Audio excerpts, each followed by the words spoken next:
Less than 10 minutes. Good thing I talk really, really fast. Okay. For those that don't talk too fast, do less info. Because we just miss it. You just miss it when I talk really, really fast. Okay.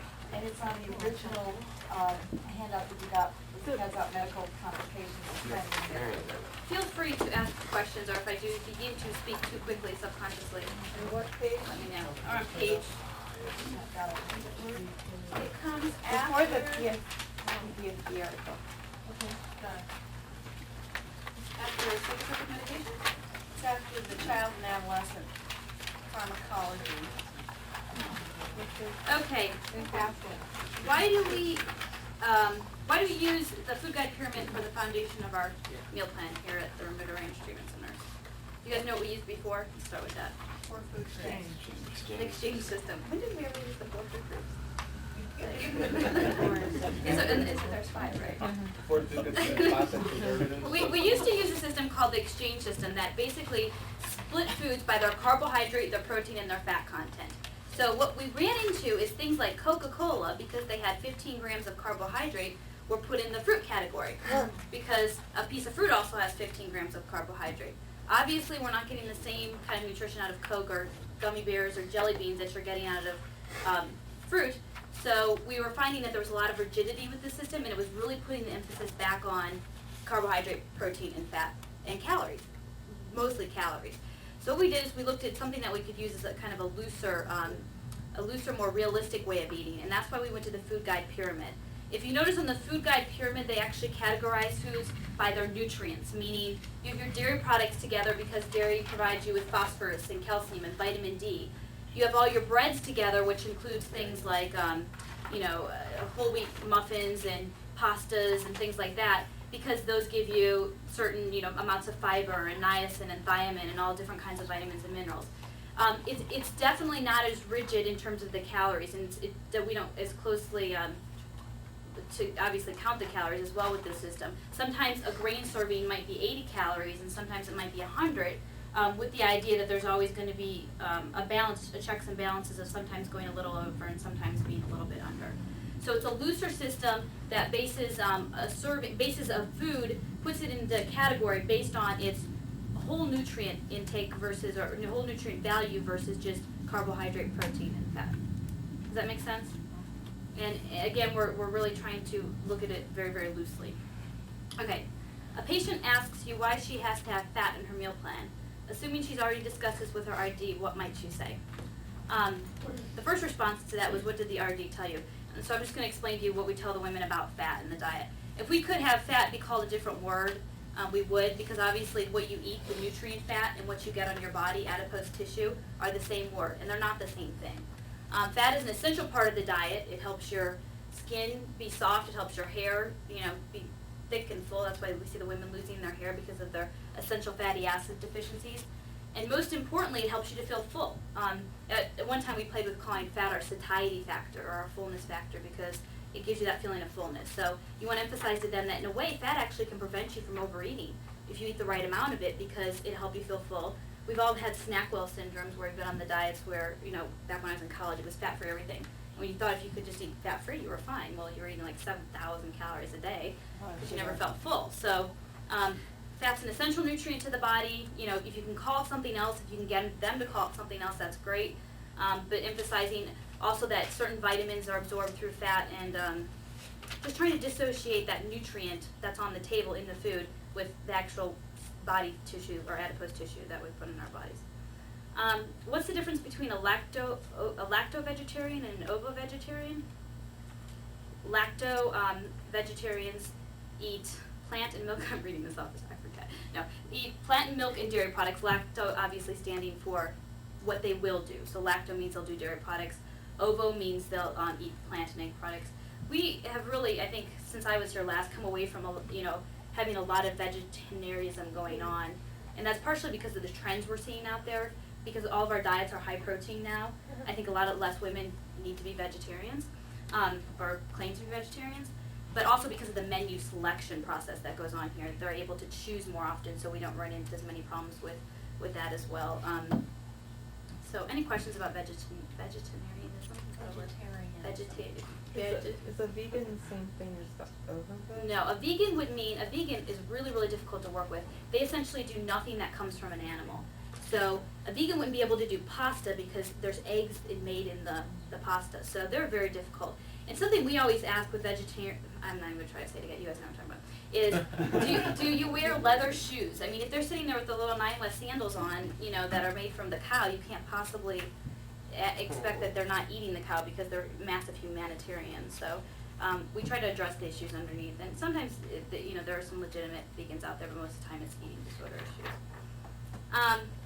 What are some signs that a patient's okay, like you're going to put it here 17 times because I can't say it, is really an eating disorder behavior. We kind of just went over that. Obviously, if the rest of their lifestyle doesn't support it, ask the family members how long have they been a vegetarian, things like that. And a lot of this is education too, explaining the importance of protein in the diet. And again, protein makes you feel full. A lot of the girls, I tell them that I was a vegetarian for years, and I ended up gaining weight when I was a vegetarian because I never felt full. Again, I wasn't getting protein, I wasn't getting enough fat, so I just overate carbohydrates. So tell them that, and all of a sudden I switch really quickly. Okay, here at Remuda, why do we use tube feedings? RNG tubes are great. They're a really, really positive thing, I think, for the girls' recovery. And I love trying to sell the girls on NG tubes too. I think it's a lot of fun. Women here. The women. Oh. Just helping you out because you worked at Del Sol before. So they were all girls. Yeah. Okay, these are women, and we I don't know if I'm saying that, but anyway, what we tell them is what we want to do is present to them normal eating through their food plan, and then allow them to get the extra calories in at night without overwhelming them. For most of them, it ends up being a really great tool because they're never presented with binge type calories. I mean, some of these women need 3,000-4,000 calories to gain weight, and any of us in this room would struggle with eating that amount of food. So it's always, we look at it as a tool for them to use to make it easier for them to be able to normalize their eating. We also look at women who are severely restricting water. It's a way we can get regular hydration in them. Tube feeding itself is usually 90% fluid, so it's a great way to put some extra fluid too. We always, make sure that they understand that our expectation is not that they will gain weight any quicker, but just that it'll be a little easier for them to do it and help take the stress off of them at mealtime. So we use them because they're a great tool, they're a gentle way of refeeding, and they typically, as you know from our research as well, obviously help statistically in the recovery process too. Okay, why do diabetics take insulin? What does insulin do? This is pretty, I'm sure for your nurses and doctors, it's very elementary, but this is, I don't have a picture, I have nowhere to write, do I? Okay, I'll do this. This is your little blood cell floating around, and any of the physicians can feel free to correct me. If this is your little blood cell floating around and you have glucose in your bloodstream, insulin pushes the glucose into the cell so that the cell can live. If you are a diabetic and you decide you're going to have an eating disorder, one nifty little trick that you can do is to not take your insulin because your body's not producing insulin at a high enough rate naturally. So if you don't take it, what happens to the glucose? It floats around the cell and it never makes it into the cell itself. And so you end up urinating a lot of that sugar off. That's called ketosis. And what happens is the little cell dies. And that's why our patients, have difficulty with nerve endings and decubital ulcers and, the foot ulcers and things like that is because all their little cells are dying. They're because they're not getting the energy they need through their the nutrition. So if you think about this is like a bulimic's dream because they can binge and eat just a ton of food, and if they don't take their insulin, they're not going to absorb any of those calories or most of those calories from that binge. So now the consequences, of course, are horrible. They end up with all of the side effects of diabetes at a much earlier age, and obviously could very easily end up dying at a much earlier age as well. And I think it's really sad for the young girls because they don't realize, the young girls and the young women, that they don't realize the consequence that can have on their body. So real important to get them stabilized and getting them to accept the diabetes and to take care of themselves in that way. So, number 6 would be, Yeah, I wasn't really positive about that. It does lower blood sugar. Insulin does lower blood sugar, but it regulates endocrine. Would you guys? It doesn't really regulate the entire. this is what I'm afraid of on the test. I would say A. Okay. Okay. Yeah, I can't possibly regulate the entire endocrine. That would like be thyroid and all that fun stuff. I did not get it wrong. It was- Joyce. Oh, Joyce got it wrong. Okay. Okay. What happens to? Okay. What happens? How do we figure out ideal body weights? we do all kinds of fun things to figure out ideal body weights here. We take into consideration the patient's height, weight, frame size, body fat percentage, muscle mass, weight history, and then the responses to refeeding, as all indicated here. We do body composition testing here via caliper skin testing. Our dietechs are very, very well trained, and they do hundreds and hundreds of them, which is the best case scenario. There's a lot of wacko ways to determine body fat. Bioelectrical impedance is not a way to accurately determine body fat. Have any of you gone to the store and tried to hold on to one of those things? And yeah, it totally is based on your hydration, so it can completely be skewed. We use a very scientific way of pinching body fat. We use formulas for anorexic women, and when we're working with adolescents, it's specified to the adolescent population to determine body fat percentages. So what we can do is we can pinch a woman when she comes in here, and if she's 8% body fat, we can project what weight she'll need to be a healthy range, which is, what do we stand here? I know.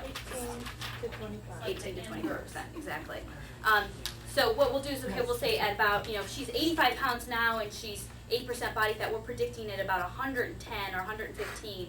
I'm totally throwing those numbers out there, I have no idea if that's right. But she'll be around 18%, which is where we'd like to see her be. And then we do look at, the other things too, like their muscle mass, and that all goes into factoring out our ideal body weights. You will notice that as the patient starts to get better, the weight range might change, because the closer you get to an ideal body weight, the more accurate your weight range becomes. Does that make sense? Because it's a guessing game in the early stages, and as we get closer, it gets more accurate. There's a question on here about, I think, BMI or body mass index. The reason we use that to determine the severity sometimes of an eating disorder, because it's a very common used term, but it only takes into account height and weight. So if you look at something like this football player, like who's a really ripped athletic football player, I'll say Eddie George because I'm from Ohio State. You probably don't even know who he is, but anyway, he was. Do you know who Eddie George is? Shannon Sharp. Okay. Well, he was just, amazing physique, but by BMI standards, he would be morbidly obese, not morbidly, but he would be obese because he was carrying around a ton of muscle mass. And BMI doesn't take into consideration muscle mass. It simply is a measurement of height divided by weight. Does that make sense? Mm-hmm. Or it might be weight divided by height. I forget which it is. But nonetheless, it doesn't consider especially for our athletic women, what the amount of muscle mass that they carry around. Okay, lean body mass is everything but body fat. One way you can also determine body fat is through underwater weighing. And what they do with underwater weighing is you sink, and everything else that floats is your body fat. So everything that sinks, your lean body mass, your muscles and your bones and your organs, sink. Lean body mass is, and the adipose floats, and that's not lean body mass. That's body fat. Okay. Looks like just a little bit on exercise addiction. This is a hard one because exercise addiction is probably one of the most commonly accepted eating disorders, because we think people in society who who work out like maniacs, we just admire them. We think they're really disciplined, and we think they're, we sometimes, are envious of their ethic, their work ethic, and things like that. But the reality is exercise can be used abusively in an eating disorder, just like anything else, just like purging, via self-induced vomiting.